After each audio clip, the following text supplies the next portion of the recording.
Imagine watching the highest levels of American politics fold in real time. Chuck Schumer, the Senate veteran who's seen every play in the book, just blinked.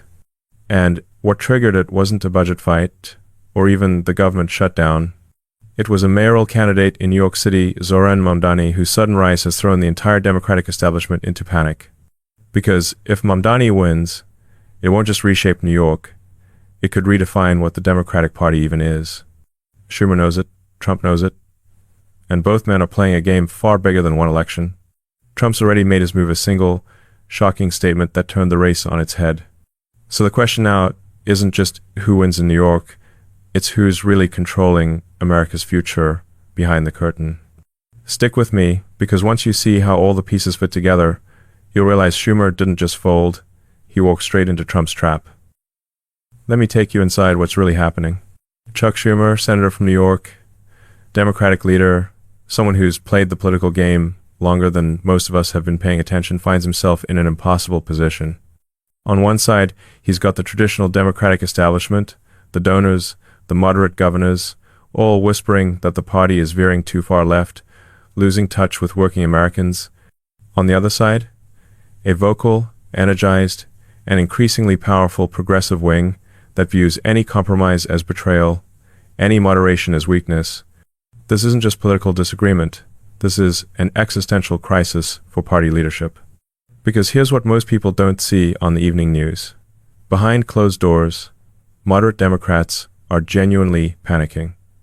They're watching poll numbers collapse in swing states. They're hearing from constituents who used to be reliable voters but now feel alienated by rhetoric that sounds more like revolution than reform. They're seeing the damage that comes from fielding candidates who seem more interested in ideological purity than practical governance. And in the middle of all this tension, what does Schumer do? He folds. Not because he wants to, not because it's strategic, but because he's genuinely afraid of being primaried, afraid of losing control of his caucus, afraid of being cast aside by the very movement his party helped create. The government shutdown we've been living through for over 30 days now, that's not really about budget negotiations or healthcare subsidies, though that's the story you'll hear repeated endlessly. It's about Schumer and Jeffries trying to prove to their radical base that they're willing to fight, willing to resist, willing to draw a line in the sand, even if that line makes no strategic sense, even if it hurts the very people they claim to champion. Because the alternative of being seen as weak, as moderate, as too willing to work with the other side, that terrifies them even more than the shutdown itself. Think about what that means for a moment. These are men who've spent decades in politics, who understand power dynamics better than almost anyone. And yet they're making decisions not based on what's best for the country, not based on sound strategy, but based on raw political survival instinct. That's not leadership. That's desperation dressed up in a suit. And that fear didn't start in Washington, it began in New York. Zoran Mamdani was a relatively obscure state legislator, but in the race to become mayor of America's largest city, he's suddenly become the frontrunner, leading in multiple polls, generating enormous enthusiasm among young progressives, and presenting himself as the next chapter of Democratic politics. On the surface, it's an inspiring story. A young socialist reformer, barely in his 30s, championing causes like government-run grocery stores, massive tax increases on the wealthy, rent control expansions, and sweeping social programs. His campaign boasted remarkable grassroots energy, tens of thousands of volunteers, hundreds of thousands of doors knocked, a movement that seemed to emerge organically from the streets of New York. Except it didn't. What looked like grassroots turned out to be something else entirely. Investigative journalists started pulling threads, following money trails, examining the organizations supposedly supporting Mamdani independently. And what they found was shocking. Multiple reports have surfaced alleging that well over $40 million was funneled through a network of tax-exempt organizations, all supposedly independent, all supposedly grassroots, but all tracing back through overlapping executives, shared office spaces, and coordinated messaging to the same funding sources. We're talking about sophisticated money laundering techniques that resemble what you'd see in corporate fraud cases, not political campaigns. The most damning evidence? Internal memos from some of these organizations openly admitting to coordinating what are legally supposed to be independent expenditures. Under federal tax law, groups claiming tax-exempt status can't coordinate directly with campaigns. That's the whole point. They're supposed to be genuinely independent voices. But when you've got the same people running multiple organizations, sharing strategies, timing their messaging, and funneling resources in coordinated waves, that's not independence. That's a shell game. And here's where it gets even more troubling.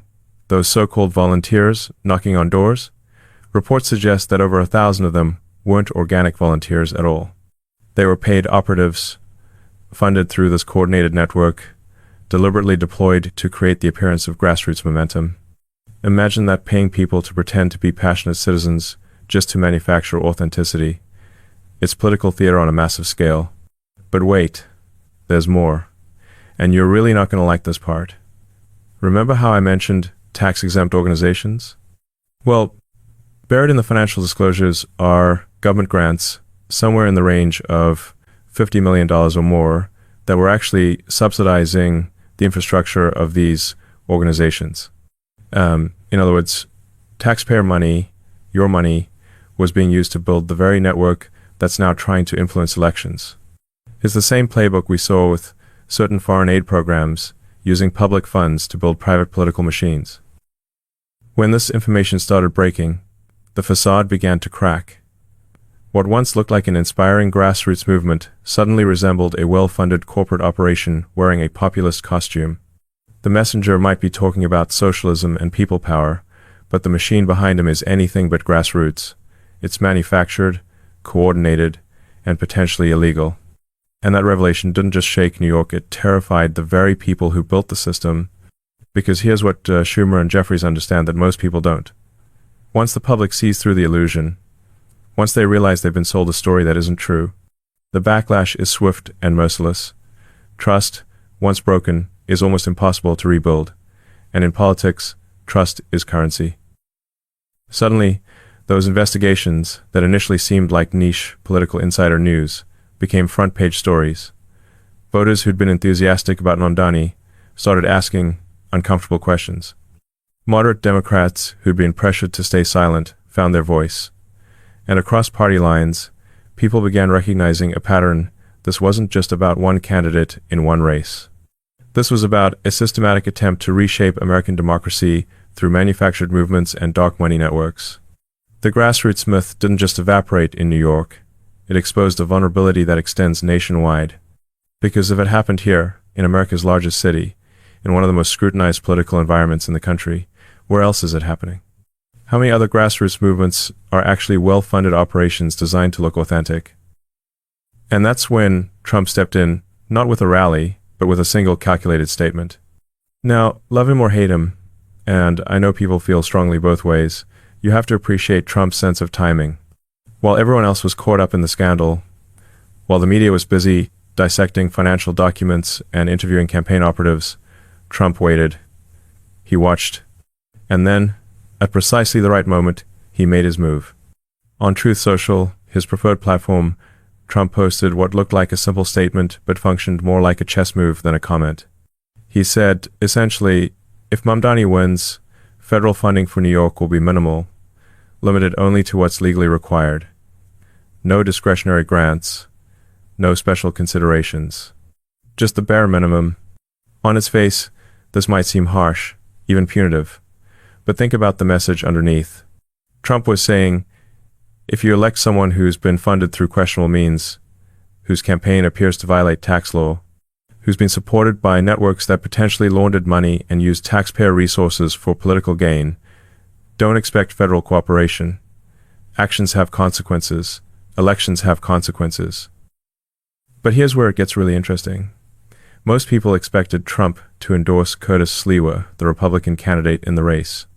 That would have been the obvious play, right? Support your party's nominee, rally the base, make it a partisan battle.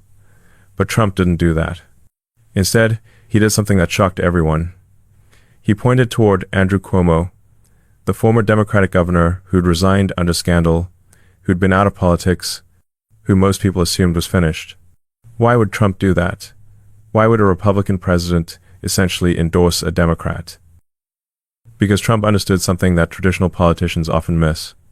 Sometimes the best strategy isn't to win the argument yourself, is to create conditions where your opposition defeats itself. By elevating Cuomo as a potential alternative, Trump wasn't trying to install his preferred candidate, he was trying to fracture the Democratic coalition. He was giving moderate Democrats and even some Republicans a permission structure to vote against Mamdani without necessarily voting for Sliwa. He was turning a simple election into a three-way ideological battle where the progressive wing would be fighting moderates and conservatives simultaneously. It's brilliant in its simplicity, and devastatingly effective. That message didn't just stir headlines, it rewired the race overnight. Within hours, the political landscape shifted. Moderate Democrats, who'd been holding their noses and preparing to vote for Mamdani out of party loyalty, suddenly had an option. Cuomo, for all his flaws and baggage, represented something Mamdani didn't: experience, establishment credibility, and most importantly, a signal that the party could still course correct, could still reject its most extreme elements without completely surrendering to Republicans. And Republicans? They face an interesting calculation. Vote for Sliwa, who is polling in the low 20s with little chance of victory, or cross over to support Cuomo and actually prevent a socialist from taking control of the nation's largest city. For many, especially those more concerned about policy outcomes than party loyalty, the choice became obvious. Cuomo himself suddenly became a reluctant symbol of stability in a storm. His past scandals, which would normally disqualify him, seemed almost minor compared to the prospect of electing someone whose campaign appeared to be built on questionable financing and whose policies promised to transform New York into a laboratory for socialism. He didn't have to run a great campaign, he just had to not be Mamdani. He just had to represent an off-ramp from extremism. Behind the scenes, the panic intensified. Democratic donors, the ones who actually write the checks that keep campaigns running, started making phone calls. Governors from other blue states began questioning the strategy. Even some progressive members of Congress, seeing the writing on the wall, quietly distanced themselves from Mamdani's more radical proposals. The coalition that seemed so confident just weeks earlier was fracturing in real time. And Schumer? He's watching it all collapse, because this is the very trap he set for himself. This is the moment when Schumer realizes he's been playing the wrong game. His entire strategy of appeasing the progressive wing, of shutting down the government to prove his resistance credentials, of staying quiet about Mamdani's campaign because he didn't want to anger the base, all of it has backfired spectacularly. Now he faces an impossible choice. If he endorses Mamdani, he legitimizes everything the campaign represents, including the potentially illegal funding mechanisms. He owns whatever comes next. But if he distances himself, if he speaks up about the problems, he splits his own party right before a major election and confirms everything Trump has been saying about Democratic dysfunction. Either path leads to losing control of the narrative, either path weakens his position. Behind closed doors, the pressure is immense. Jeffries, who'd reluctantly endorsed Mamdani earlier, is reportedly fielding angry calls from moderate members of his caucus who feel betrayed, who worry about being associated with a campaign that's now under investigation. Democratic strategists are running scenarios, trying to figure out how to contain the damage, not just in New York, but nationally, because they understand that what happens in this election will echo for years, and the cracks in New York mirrored something much bigger across the nation. Because here's what the political class doesn't always see, but regular Americans feel in their bones. There's been a quiet rebellion happening for years now, not the kind that makes news, not the kind with protests and signs, but the kind that shows up in voter registration data, in moving trucks headed from blue states to red states, in people quietly deciding they've had enough of policies that sound good in theory but fail catastrophically in practice. Across the country, the numbers tell a stark story. In every state that tracks voter registration by party affiliation, we're talking about over 24 states, Democrats have been losing registered voters while Republicans have been gaining them, not by small margins, by hundreds of thousands. Working class families, minorities, young people, demographics that Democrats assumed they owned, have been switching parties or becoming independents at historic rates. Why? Because slogans don't pay the bills. Because ideology doesn't put food on the table. Because when you're struggling to afford groceries and rent and gas, When you're watching your city deteriorate despite promises of progress.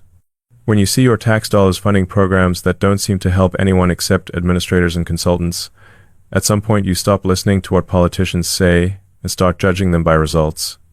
The more the Democratic Party has leaned left, the faster its base has eroded. It's not a coincidence, it's cause and effect. They're caught in what economists call a doom loop. Their policies create problems, which drives people away, which makes them rely even more on their activist base, which pushes them to adopt even more extreme policies, which creates even more problems, and around it goes. 8 of the 10 states with the highest housing costs are solid blue states. Think about that. The places with the strongest democratic control are the places where ordinary families can't afford to live. The same pattern shows up with taxes, with public safety, with education quality. The ideology that promises to help working people has, in practice, made their lives demonstrably harder. And that's why Trump's message resonates, even with people who don't particularly like him, because he's pointing at the pattern, naming it, refusing to pretend it doesn't exist. It's the same loop Schumer's trapped in, and the same one Trump knows how to break. While the media focuses on outrage, and believe me, there's been plenty of it, Trump focuses on leverage, and that's the difference between playing politics and playing the long game. See, most politicians think in 2-year or 4-year cycles, elections, terms, the next campaign. Trump thinks in decades. He's not trying to win individual battles. He's trying to reshape the entire battlefield. Every democratic overreach, every policy failure, every scandal like the Mamdani funding revelation, he turns it into a case study. Not just for this election, but for the next one and the one after that.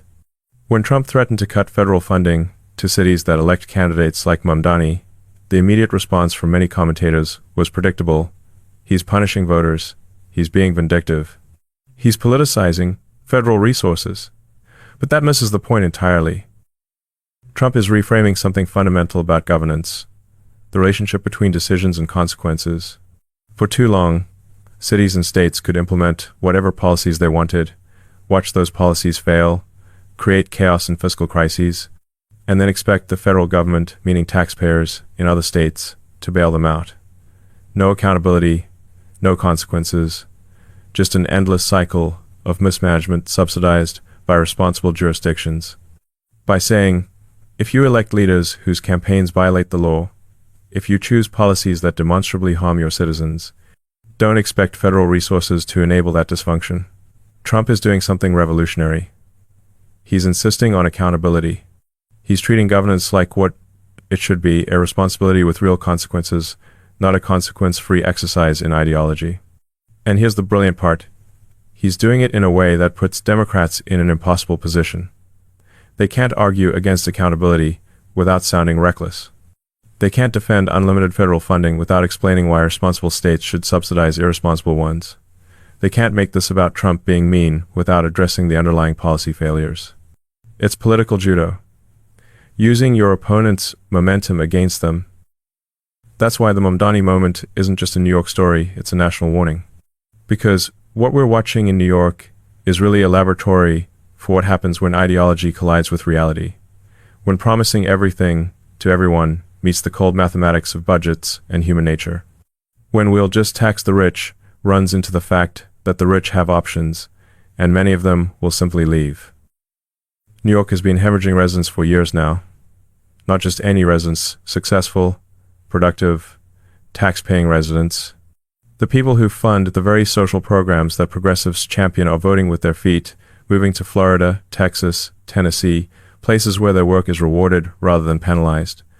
And each one who leaves takes their tax revenue with them, which means less money for services, which means either higher taxes on those who remain or cuts to programs, which drives more people away. It's not theoretical. It's happening right now. The empire isn't just declining, it's accelerating its own decline through policy choices that sound compassionate but function as economic suicide. Businesses follow the same pattern. When regulations become impossible, when taxes become confiscatory, when crime makes commercial districts unsafe, companies close their New York locations and move somewhere more hospitable. And those aren't just statistics, those are jobs, careers, opportunities that leave with them. I've seen this pattern before in industry. When a company prioritizes ideology over fundamentals, when management makes decisions based on what sounds good in board meetings rather than what actually works in the real world, that company dies. Sometimes slowly, sometimes quickly, but the outcome is inevitable. The same principles apply to cities and states. Rents in New York have reached levels that are genuinely absurd. Housing that working families could afford a generation ago now requires multiple six-figure incomes to rent, let alone own. Meanwhile, the policies intended to address affordability, rent control, restrictive zoning, endless regulations have systematically made the problem worse by reducing supply and increasing costs. The grocery store issue Mamdani has championed illustrates the problem perfectly. When potatoes cost several dollars per pound in some neighborhoods, the progressive solution is government-run grocery stores. But that doesn't address why prices are high in the first place. Regulations, taxes, real estate costs, all driven by policy. It's like trying to fix a leak by mopping the floor while leaving the pipe broken. And when lifelong Democrats look around at the city they love becoming unlivable, at the schools declining, at the subways becoming dangerous, at their neighborhoods changing in ways that don't feel like progress, they start asking uncomfortable questions. Questions like, if these policies are supposed to help people like me, why is my life getting harder? That's when the conversation shifts from politics to people. Because here's what really matters, what gets lost in all the political maneuvering and strategic calculations. Actual human beings are being affected by these decisions. Real families trying to make ends meet. Seniors on fixed incomes watching their purchasing power evaporate. Young people wondering if they'll ever be able to afford to stay in the city where they grew up. I've been watching interviews with New York voters over the past few weeks, and they're revealing in ways that polls never capture. There's confusion, contradiction, and a desperate search for something that actually works. One voter, enthusiastic about Mamdani, talked about how millionaires don't pay their fair share of taxes and should be forced to pay more. When asked what happens if those millionaires leave, the response was essentially, good riddance. But who pays for the programs when the tax base shrinks? No answer. Just faith that somehow it'll work out. Another voter, when asked about government-run grocery stores, said it sounded great because there are too many hungry people and food costs too much. Reasonable concern? Absolutely. But when pressed on whether government has shown itself capable of running grocery stores efficiently when it struggles to run much simpler operations, or why private groceries are expensive in the first place again, no real answer. Just hope that intentions will somehow translate to results.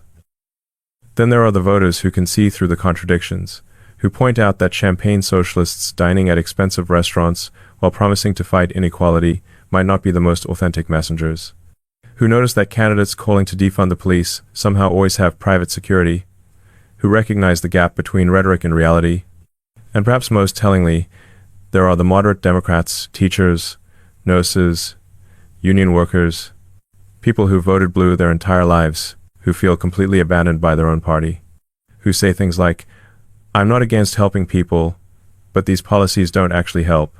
They just make everything more expensive and chaotic while the politicians pat themselves on the back. That realization is exactly what Trump wanted all along. Because Trump's real strategy was never about winning arguments. It was about creating conditions where people would realize the truth themselves. You can lecture people all day about policy failures, but it won't stick until they experience it directly. You can warn about where certain ideologies lead, but people need to see it play out in real time. That's why Trump's intervention in the New York race was so perfectly timed. He didn't jump in early with endorsements and rallies. He waited until the cracks were already showing, until the investigations had revealed the manufactured nature of Mamdani's grassroots support, until moderate Democrats were already questioning their own party's direction. Then he made one move that accelerated all those existing doubts and divisions. By elevating Cuomo as an alternative, Trump didn't need to convince Democrats to vote Republican, a tough sell in deep blue New York.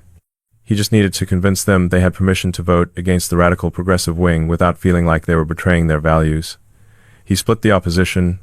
He turned what could have been a unified Democratic front into a circular firing squad. The trap closes. And that's exactly what happened. Schumer, who'd been trying to balance between moderates and progressives, between donors and activists, between governance and ideology, he folded. Not because Trump overpowered him, but because the contradictions within his own coalition became impossible to manage.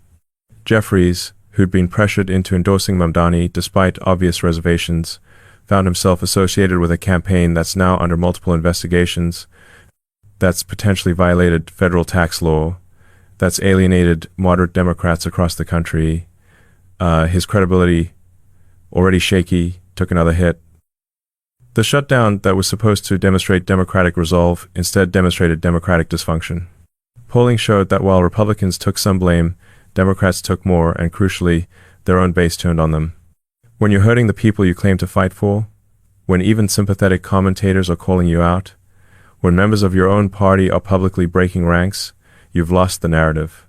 Trump didn't need to win the argument, he needed Democrats to implode publicly. Mission accomplished. Think about the cascade of failures from the Democratic leadership's perspective. They shut down the government to prove their toughness, but it made them look petty.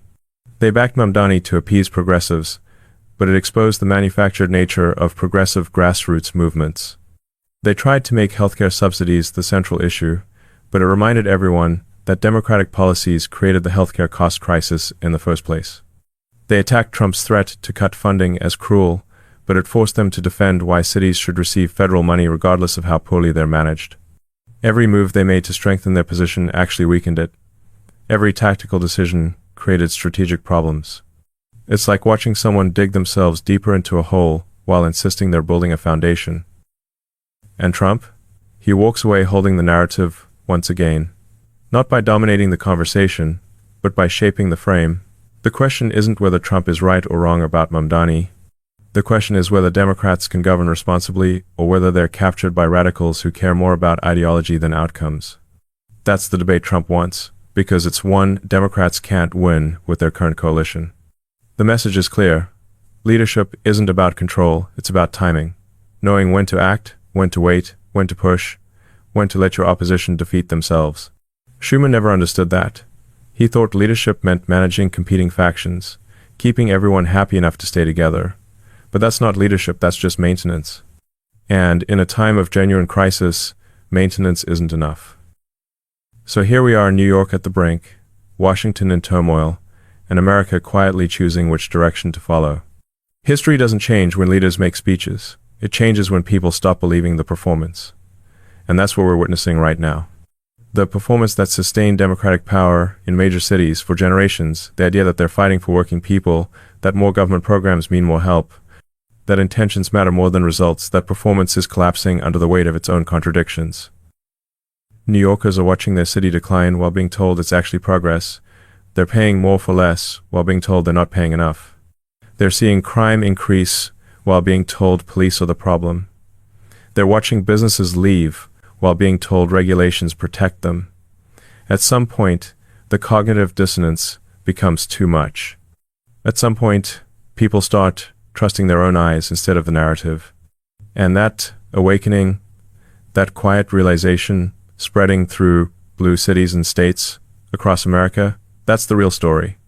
Not who wins this particular mayoral race, though that matters.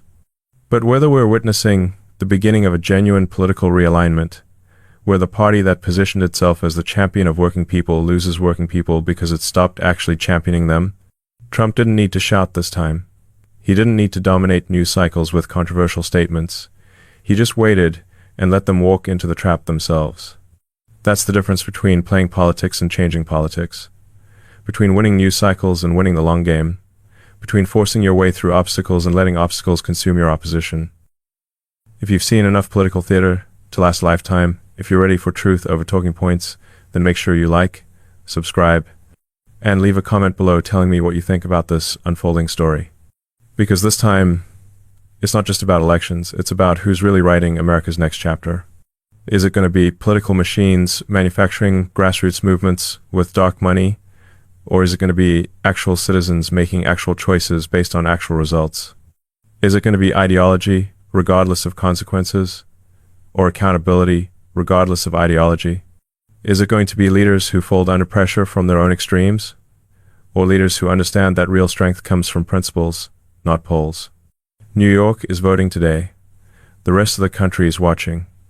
And whatever happens in that election will echo far beyond one city, one race, one moment. Because the trap that closed on Schumer and Jeffries is closing on an entire political philosophy that promised everything and delivered decline. And the voters who see that, who recognize what's really happening beneath all the noise and spin, those are the people who will decide not just this election, but the direction of American politics for years to come. The question is, are there enough of them? Are enough people awake to what's happening? Have enough families experienced the reality behind the rhetoric? Tomorrow, we start getting answers.